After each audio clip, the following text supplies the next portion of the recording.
these are the things that you should be talking about in email. You're already doing it in your store, so you don't need to think about content and what should I create. I think that's the biggest barrier that people have to putting out emails is they're like, what am I supposed to be talking about? The same thing that you talk about when your customers come in your store. Welcome to the Natural Products Marketer Podcast. I'm Tina. And I'm Amanda, and we're here to make marketing easier for natural products businesses so you can reach more people and change more lives. Hi there, and welcome back to another episode of the Natural Products Marketer Podcast. And today we're continuing our conversation about email marketing. So last time what we talked about was growing your email list. And we know that that's also related to another podcast episode we did, Amanda, about the 7 steps that you can take to dominate your local marketing. So obviously we think email marketing is really important. Yeah, absolutely. And one thing, and we said this on the last episode about emails, but we really want to just drive this home that there are statistics saying that only 64% of small businesses are utilizing email marketing in their businesses today. And we want to change that. It needs to be 100% because we believe that this is so important. It is the most effective way to reach your customers on a one-to-one basis and get the maximum ROI. Yeah, just as a reminder of what that ROI looks like. The statistics also say for every $1 you spend as an e-commerce brand or a retail brand, you will receive $45 back in revenue. So that is a huge ROI. Everyone should be using this channel. Yeah. So today we kind of just want to spend a few minutes kind of focusing in on what types of emails that you could be sending that would be effective. And then just some practical tips of how to make them more effective. So we'll kind of just do kind of like a popcorn style, use this tip. But let's spend the bulk of our time just going through some of these effective emails that we think could be implemented in any business today. Yeah. And to be clear, our last episode was on growing your email list, and everyone should continue to grow their email list. More eyeballs, more audience, the more chance you get of conversion. But we think most of you already have an email list. You have been selling products for a long time. If you are a retailer, you have been gathering that type of information. And so now we're trying to give you some practical steps to be able to use the email addresses that you have to really start to grow your revenue and just create a great relationship with your customers, which is what you're all about anyway. So before you even open your email, provider of choice, we'll just use MailChimp, for example. Before you even open MailChimp in your web browser, do you have a plan to communicate something of value to your customer? Because at the end of the day, if this email that you're about to send doesn't provide value and you're just talking about yourself and how great you are, no one cares. They want to know what you are going to do to help them improve their life, right? So whether it's, we're introducing a new product or we're telling you about an event, be very clear in your mind what you're communicating and how it's actually going to help the customer. Yeah. One question I always ask is, what's in it for me? I put myself in the seat of the customer and I say, what is in it for me? So you were talking about, hey, you don't just want to be talking about yourself. You want to have what's in it for the customer. And there are ways to tell your story about you and how great you are that frame it up in what's in it for the customer. Because sometimes when you're talking about, hey, we just won this award, why is that important for the customer? Or, hey, we have these credentials. Why is that important for the customer? And sometimes it's like, we went after this award or we went after this education so that we could bring you or do the work for you or do the research for you so that you don't have to. So framing up the thing about you in a way that's valuable for the customer, asking that one simple question, what's in it for me? And putting yourself in the shoes of the customer every time you write an email, that makes your emails way more effective. Yeah, absolutely. I love that. And I think it applies to every single type of email, right, Tina? So you could send out an email just with a list of events upcoming.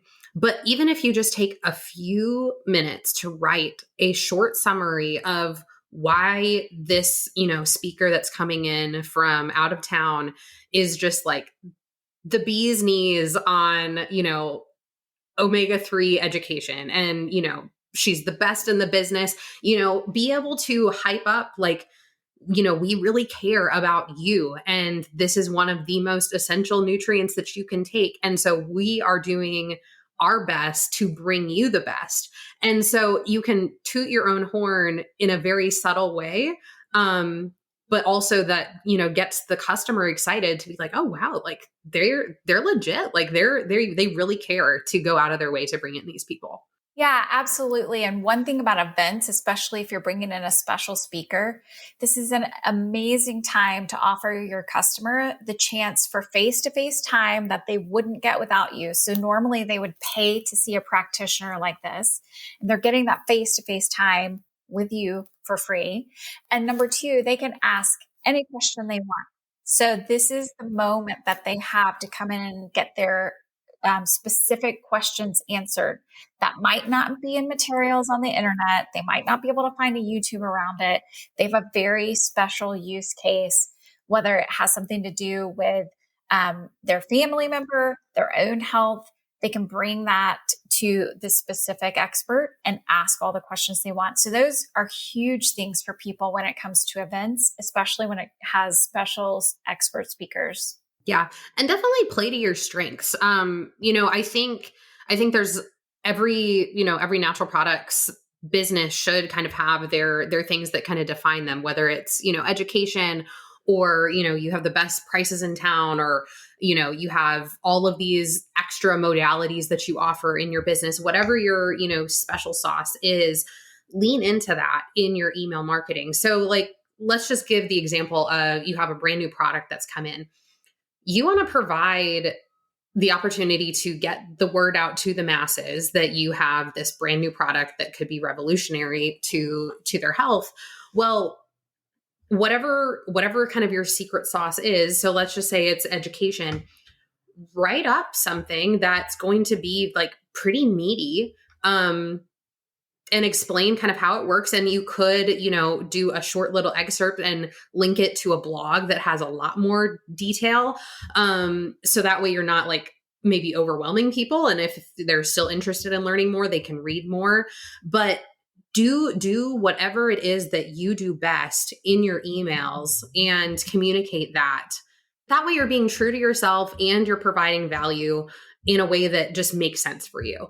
Yeah. So as an example, you use the example of education, which a lot of our natural products retailers automatically are aligned with because they are doing a lot of research for people. They're in this because they have a lot of knowledge and expertise around different products. So education is key to the way that they market and interact with customers. Another thing that I do see a lot of retailers in the natural products industry aligning with is this community, this sense of community. So if you're thinking about if it's an expert, if it's an event at the store, you can talk about come be with other people who have the same issue, or come be with other people who think like you do. There are ways to continue to align with your culture and the way that people experience you. You can align with that online in your email marketing. So Amanda was giving the example of education. I'm giving an example of community. You might be something totally different, but what we're saying is in your email communications, align with that so that you show up online the same way that you do in the store. Yeah, absolutely. Another thing that you could do that would be a very successful email campaign would just be to communicate any special offers that you might have. It doesn't have to be anything, crazy. But there are some businesses that we know and are, work with that really drive in the sales. And they send out sales emails fairly regularly. And there's a stat that we found that says that 50% of people buy from marketing emails at least once per month. So if you show up in a way that, gives people the opportunity to make a purchase online, or, drive them into the store if you don't offer e-commerce, people are willing to make purchases online via email on a very regular basis. Yeah. And I think too, Amanda, this is something that's naturally happening in the store. You're always having some kind of deal, a special, or you're promoting a specific new product or product line. So naturally, when people come in, you've done things to set the store up that way or to remind people while they're in there, hey, did you know we have this deal? Did you see that we have this new product?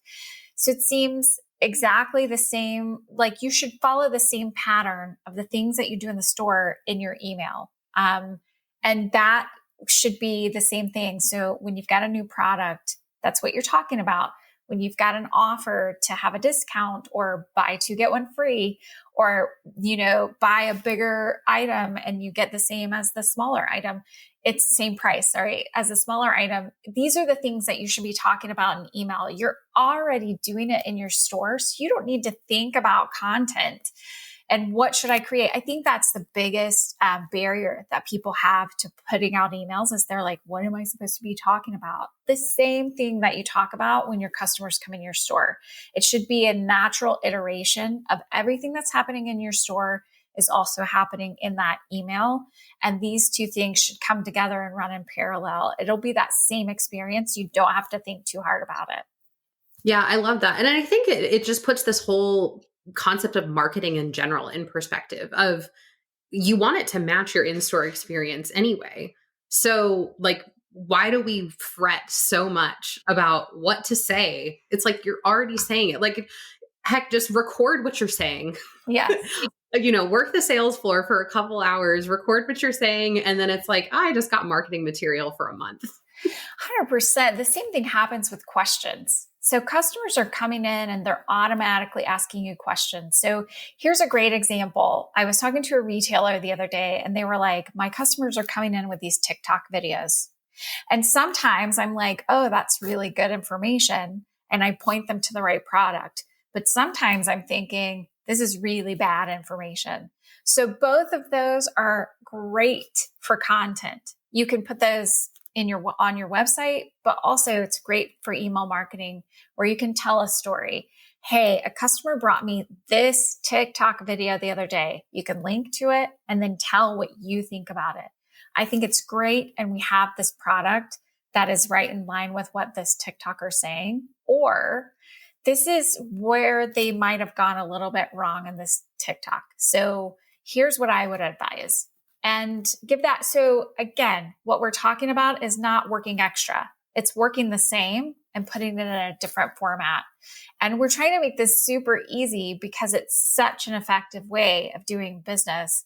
And at the same time, the most effective way for you to do this and to add value is to do things that you're already naturally doing. Yeah. And we talk about testimonials all the time and how important they are to improving your presence online.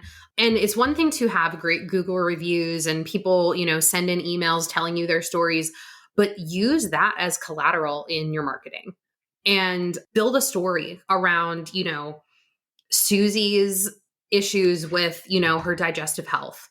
Susie's willing to share all the details, which I'm always blown away by how many details people share. It's hilarious to me.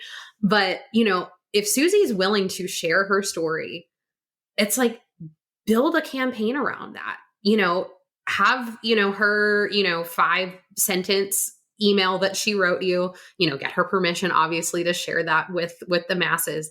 But it's like, okay, if Susie's saying that, by following the diet recommendations that this store gave me, by adding these 2 supplements to her daily routine, that she is, feeling worlds better, add a little bit of information, maybe telling why those products work the way that they do, or why we recommended this particular diet.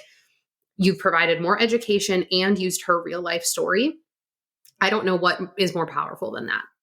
Yeah, you'll be surprised at how many people are willing to take a selfie with you or just have them standing in your store. They'll be willing for you to take a picture. Or, hey, do you mind if I record this right now? This is such great information. I know it will be helpful for someone else that comes in the store here. Would you mind if we record that and send it out to the rest of the people that shop here? You would be so surprised by how many people will say yes. But if they say no, to be clear, you can still use the information. So they might say, no, I don't really want to be identified. I don't really want my picture out there. I don't really want my story out there. You can mask it to protect the innocent. You can mask the personal information and still share the content of the story. So I had a customer come in the other day and they were complaining about this type of issue. Here's what we did. I asked a few simple questions to really get down to the bottom of the problem that they're having, and we pointed them in this direction. This might be helpful for you as well. Or if you know someone who's having some similar issues, send them over to the store. We'll get down to the bottom of it too. It doesn't even have to be specific to that problem. You can talk about this is our consultative approach. So there are a million ways that you can use this information, but Amanda, you laugh at me all the time when people ask me what's the one thing that they can do to grow their marketing. I'm like, stories, customer testimonials, take in all of the information and send it out to the world. And people are willing to share a lot of details. And if they are willing to do that publicly, take them up on it. But if they're not, you can still share the information while protecting their personal identification. Yeah. And I love what you said about, just making it so personal, because it is personal. You might be sending an email out to 5,000 people, but only one person's reading it. And, they don't know how big your email list is. And so I think you're just telling a story like you would tell to a friend, right? I helped this person, overcome this issue. This is kind of what that interaction looks like. You're painting that picture of that in-store experience. And it's like, oh, that doesn't sound scary. I think sometimes people have this idea of, I go into this, business and I've heard that they're good people and they could help me, but it's like, oh, do I really want to share all these details about my bodily functions? It seems, daunting and, maybe overwhelming and anxiety. It doesn't sound pleasant. But then when you read emails like that, or you maybe a friend forwarded you that email and you're like, oh, these people are they have a very gentle approach. They're not going to, yell at me for, I eat McDonald's a couple times a month. They're not going to yell at me for that. Whatever it is, I think it paints this picture of, translating that in-store experience to online, but just there's people behind the business. And I think that that's at the end of the day, what really is always going to set apart independent retailers is the people. Yeah. And that just reminds me of one extra step you can take with these stories, Amanda, like you're talking about, is your own personal health journey. Sometimes it can feel a little like you're being a little too vulnerable when you start sharing your own personal health journey. And I know we're supposed to be the bastions of health. So, we're supposed to be preempting all these things before they ever happen to our bodies. But I'll tell you that someone that we work with that started to have an issue, a medical issue, they felt a little bit embarrassed before they put their story out into the world. And then when they did finally drop that guard and be a little bit vulnerable and talk about how they had to seek help from the medical community while using some of these natural products, it was the most read, most watched, most clicked through of anything, because it was like, oh, wait, you're human. And so you start to see the beauty in that story. And, I write blog articles for some of our clients and for other people in the industry. And one of the best performing blog articles I ever wrote was I got pink eye from my niece and I used colloidal silver drops instead of using the antibiotic drops. I actually couldn't get the antibiotics. So I was like, what do I do? So I used colloidal silver drops and I took pictures of my gross eye and posted it in this article. And it is thousands and still growing, but thousands of website visits every month because I told a story about using a product for a use case. So those three things made that article a little bit magic. And you can do that too. So we're outranking Dr. X and other people that really get a lot of clicks and have a lot of traffic already. We're outranking them on this one topic because it was a story, it was a use case, and it was vulnerable. And there are pictures. So people are If you willing want to to see click through. Tina's pink eye. Yeah. Just type in colloidal silver for pink eye. But seriously, like getting a little bit vulnerable about your own personal health journey, or even these specific use cases, like you've started to experience something, this helped you, here's what the outcome is. It's not medical advice, it's an experience, and it's a great way to bring people into your story. And you have it. Everyone has health things that come up for them, and so you have that content, so use it. I bet you're telling the story in your store, so why not use it on your website or in your email campaigns? Yeah. So I think we've covered a lot of the meat of what they can talk about in these emails and be super impactful with these. But let's dive a little bit deeper into just some practical tips that can make these emails more effective, improve your open rate, engagement rate, click-through rate, things of that nature. So I want to be clear, Amanda, before we get started with that, like you don't have to put out that much content. All of the statistics are saying hearing from brands more than 2 to 4 times a month, it causes some fatigue. So really what we're talking about in a 90-day period, what is that, 12? You need 12 emails. And what we've already talked about, we've given you ideas for promos, your own personal story, customer stories, offers, and events. That's 5 things already. Repeat that 2 to 3 times, and you've got your content available. So it's much easier than you think, is what I'm trying to say. And if you want those to be more effective, now Amanda's going to walk us through ways to help make that happen. I think we've said it again. You have the content. Just get out of your head and stop making it so hard. 100%. All right. So the first thing that I want to touch on is segments. And we talked about this in our previous episode. We touched on it about creating these niche audiences within your email list. And I will hold to this forever, that this is probably my favorite way to communicate via email. Like I love having a large email list and, communicating to all of my customers, but I found that the most successful campaigns have been through these segments. Tina, what was that stat that you were sharing with me earlier today about the success of segmentation? Yeah, MailChimp always has these, hey, here's how you can make your email campaign better. And by the way, we are not sponsored by MailChimp unless they want to sponsor us. Reach out to us, MailChimp, if you'd like.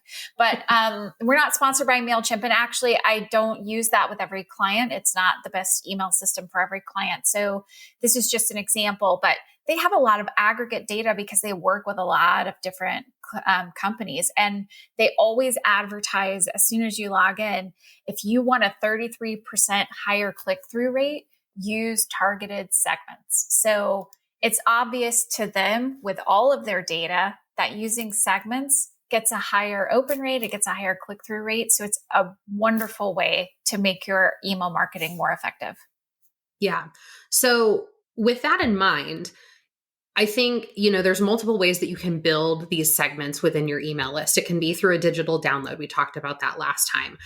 It could be through looking at your point of sales data and, who's opted in for marketing, who's purchased skincare in the last, 90 days. Okay, well, I can build a segment based off of this. We had an event on, prenatal health. And we did an event with that. Okay, here's an event. Here's all the people that registered for that event. We're adding to that list. You could have countless segments. And I think the beauty of that is whatever you're most passionate about in that time, or whatever's timely. If there's, a TikTok that's trending on, blood sugar, it's like, yeah, maybe that is something that you should probably blast out to the masses. But it's like, if it's something for like prenatal vitamins, that's such a niche market that only impacts, women in a certain part of their life. And then you really probably don't care beyond that, unless you just really, really want to stay in the know about these things. So I think it's one of those really cool tools that you can use to reach an audience where it's kind of a white hot lead of, hey, we got in this brand new prenatal multivitamin. It's the best on the market. Okay, I have a list of all these, young moms. Maybe they're, planning on expanding their family in the next couple years. Send it to them.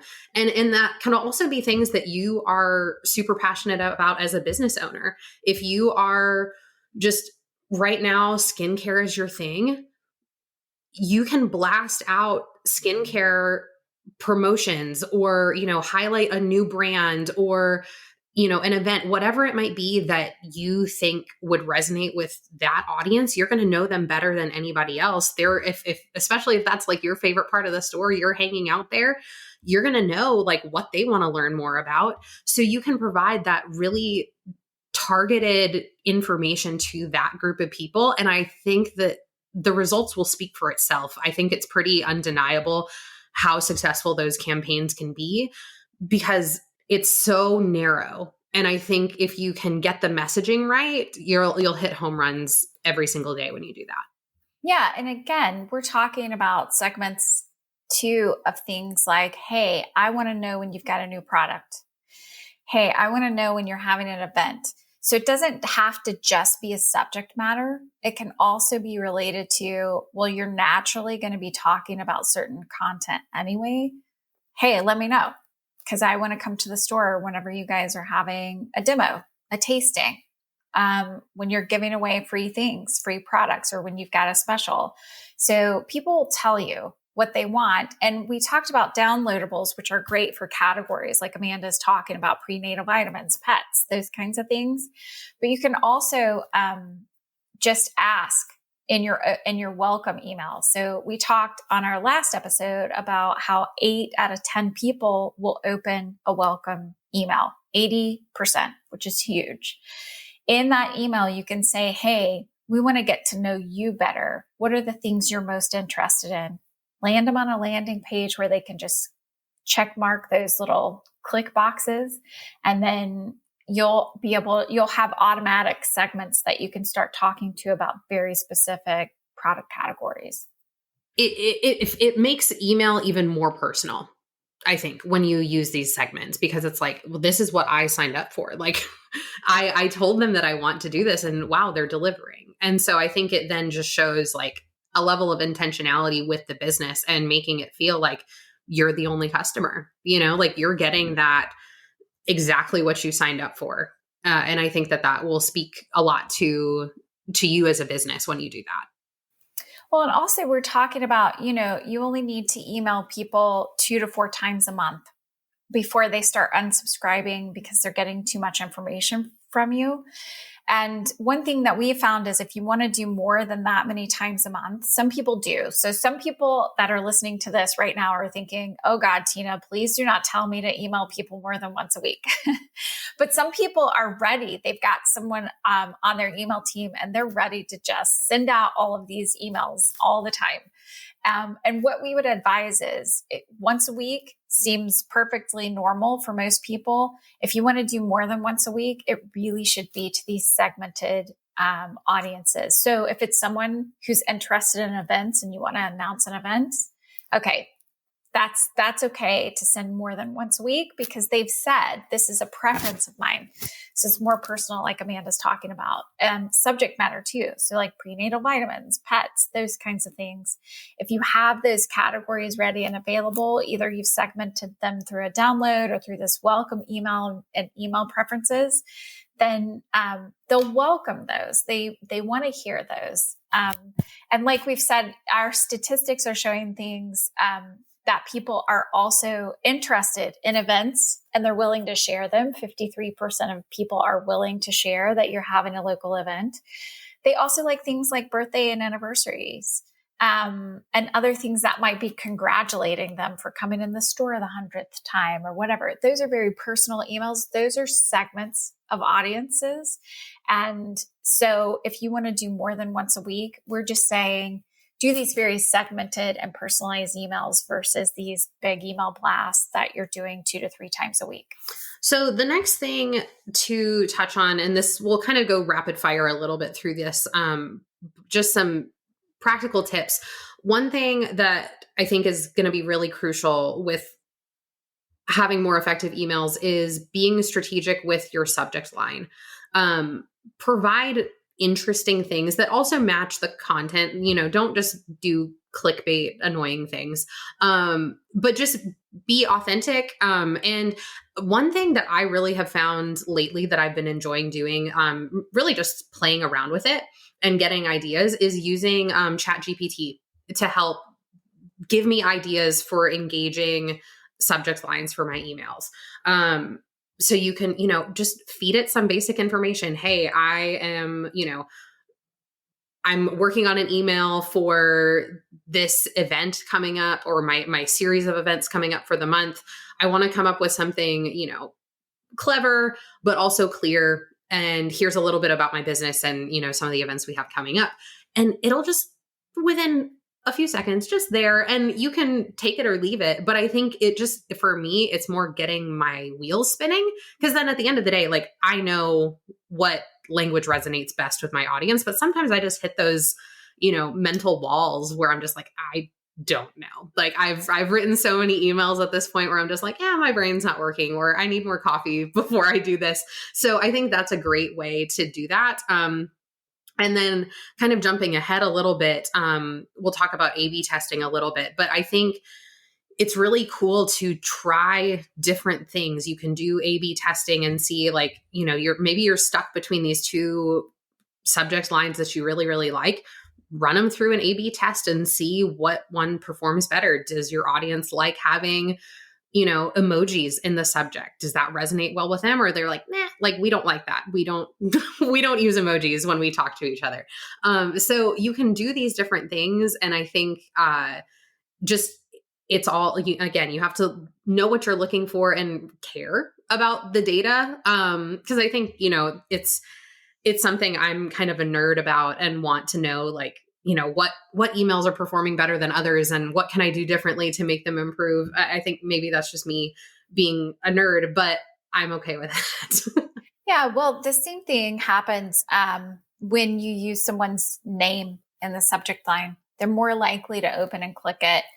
Using it every time, probably not a great idea, but you can test it. It's the difference between, like, hey, 30% off on X supplement versus, Tina, I've got a 30% off this supplement. And it engages more when you see your name in a subject line. Now, if you start using that all the time, it's probably not going to be as effective, but the A/B testing is so easy with most of these different email marketing tools.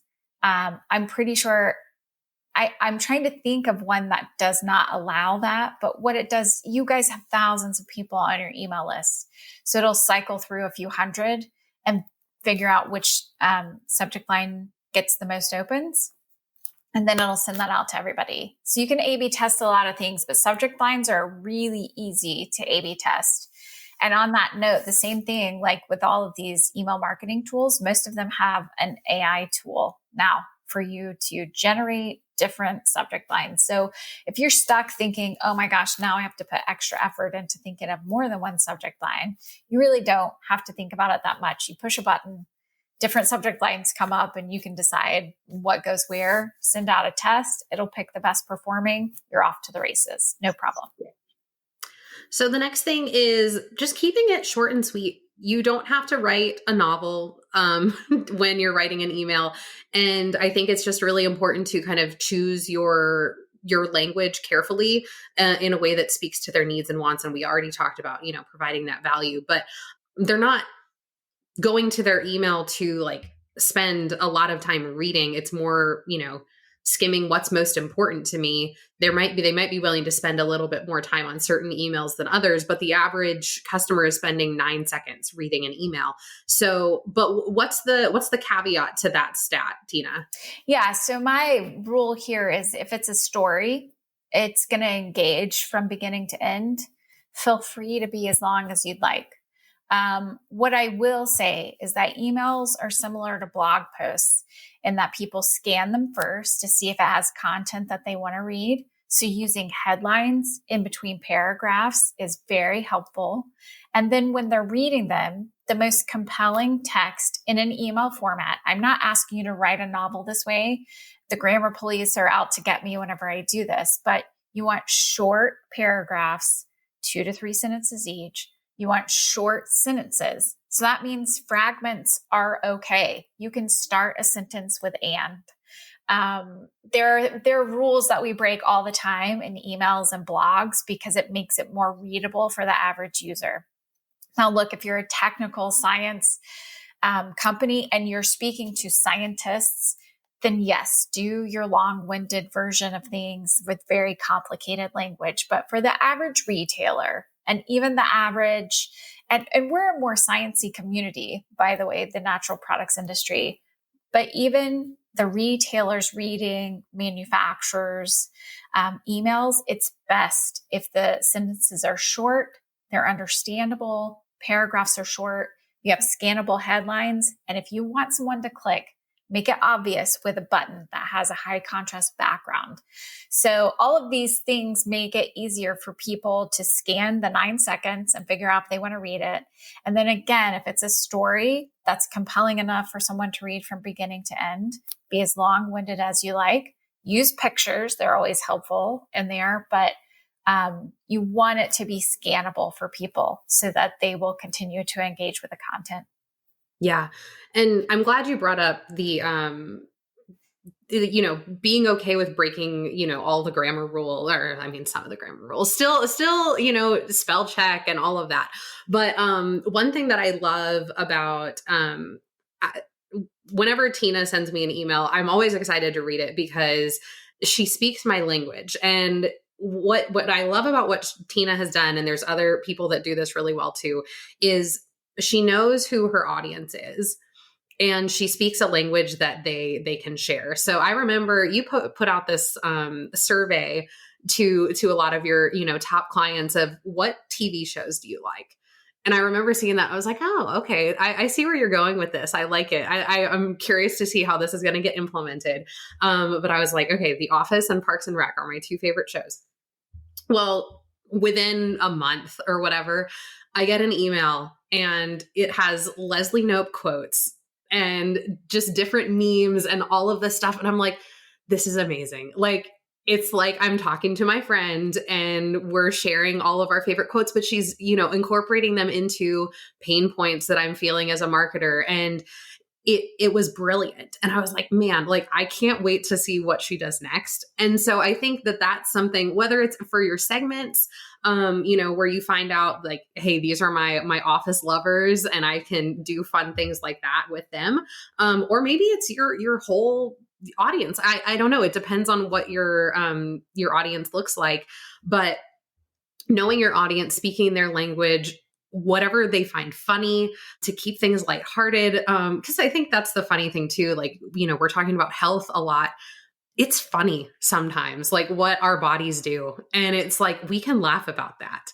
And so I think incorporating different things like shared sense of humor, I think is a really good idea. Yeah, man, Tushy is one of those brands that does this so well. I don't know if you know them or not. They do toilet paper, things to clean your toilet, and all of their content's about butts. And they just talk about it all the time. And they're really funny with it. So the one thing to remember about funny, though, is that it is for mass audiences. It compels mass audiences to be a part of your ecosystem.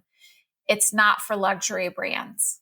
So if you are a luxury brand, I would steer away from funny more often than not. I'm sure there are exceptions, but typically some of those more elegant, elevated brands, humor is not your thing. But to Amanda's point, what you do, and you guys can easily implement this too, and this is part of content as well. You can send out a survey. That's an easy piece of content that you can do to engage your email list. And that survey can be about something that has nothing to do with natural products. Like, hey, what's your favorite TV show? I think the way I referenced that in my initial email was, if you could only watch one show for the rest of your life, what would it be? And what's the follow-up? And I had a lot of Office and Parks and Rec fans. So that made it super simple for me to be like, oh, these people are my people. They understand my sense of humor. I think you'll find the same things in your retail stores if you start asking silly questions like that, especially on social media, because those are super engaging. But you can send that out as an email as well. And people are so much more willing to answer that kind of question than they are anything about their health. Yeah, because it's about them, right? It's people love talking about themselves. Yes. And it's like one of those quizzes like, hey, what color are you? Yeah. What Disney princess are you? Right. Anything like that. It's very entertaining for people and they're willing to give you information for it. Yeah. Kind of takeaways, choose your moments of humor wisely, depending on what type of brand you are. But, I think at the end of the day, the point is it goes back to understanding the language that your audience speaks.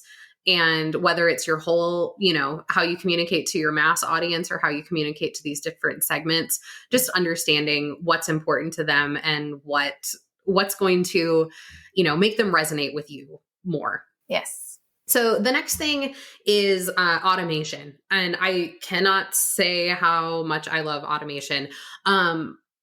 One of my favorite ways to utilize automation is with these lead generators that you should have on your website.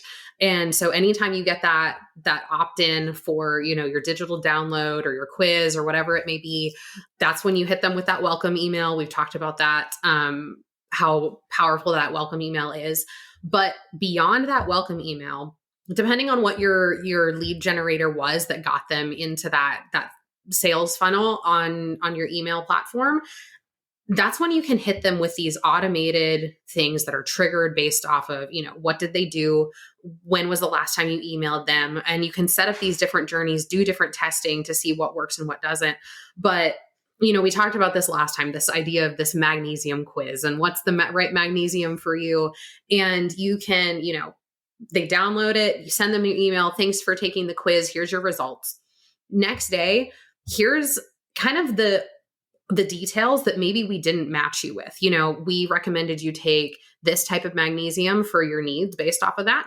But here's a deep dive into all the different types of magnesium to kind of show like we know our stuff. If your needs change and, maybe we need to address more of sleep, if that's more of an issue, now this is the best magnesium for sleep, or whatever it might be. Take a couple days off. Next time you hit them with another email, and it's like, here's a story about a customer that we had that had a similar situation that you did. And, because we know your test results, you tested, you needed this type of magnesium for your use case. Here's a testimonial from a customer that had a similar story. We're telling her story. And then it's like, wow, okay, this is great. And so you can send these automations. You don't have to think about it. And again, it's that you're hitting them on multiple different fronts. You're, getting that welcome email, providing them value, showing that you're an expert in that area, showing them that they're not alone. There's other people like them, I think, and doing that without pressing any buttons. It's lovely. Yeah. Well, again, back to these MailChimp stats that we've seen on their home screen. It says get 4 times more customer orders by building a customer journey. So 2 things are happening here. First, you have to pay to use their customer journey software. So take it with a grain of salt, but truly they're making their software more sticky for you. The more effective it is, the more likely you are to continue using them. And putting together a customer journey will convert into more sales, just like Amanda's talking about. And it does not need to be sales email, sales email, sales email. It is the story, the, hey, did you think about these are some side effects you might experience. Here are the types that will be most effective for you. Here's another story, and then a sales email. So you're giving them a lot of that value add, like we were talking about at the beginning, but then following up finally with that call to action, like, hey, we have the products you need. Either come visit the store or you can buy it online right here. Yeah. And just a few other side notes of other effective uses of automation. Tina mentioned them earlier, birthdays, anniversaries, abandoned carts are a great one if you do e-commerce. But those are just a few. And it's great to have those in place because it's just one less thing that you need to worry about sending. Not that you need to send a lot, but it's one less thing that you need to worry about. Yeah. And if I can say anything as we're closing this episode out about all the information that we've given you today, it's the same thing that I say about everything else. Do it one at a time. Rome wasn't built in a day, and you don't have to build your entire email marketing campaign in a day. Start with the 4 to 5 topics, repeating them over and over that we mentioned at the beginning of the podcast, which are related to events and promotions and offers. Do that first. Segment second. Build customer journeys third. And do that based on your highest revenue and profitability items and the things that people are most interested in so that you can get the best ROI for the amount of time and money that you're going to invest. So take it slow and build it right and do what you can do. You don't have to get overwhelmed by the amount of information that we're offering today. Take it one step at a time, and every little piece is going to contribute to more growth for you. Thanks so much for listening to the Natural Products Marketer podcast. We hope you found this episode to be super helpful. Make sure you check out the show notes for any of those valuable resources that we mentioned on today's episode. And before you go, we would love for you to give us a review, follow, like, and subscribe on Apple Podcasts, Spotify, YouTube, or wherever you're listening today. And make sure you join us for our next episode where we give you more marketing tips so that you can reach more people and change more lives.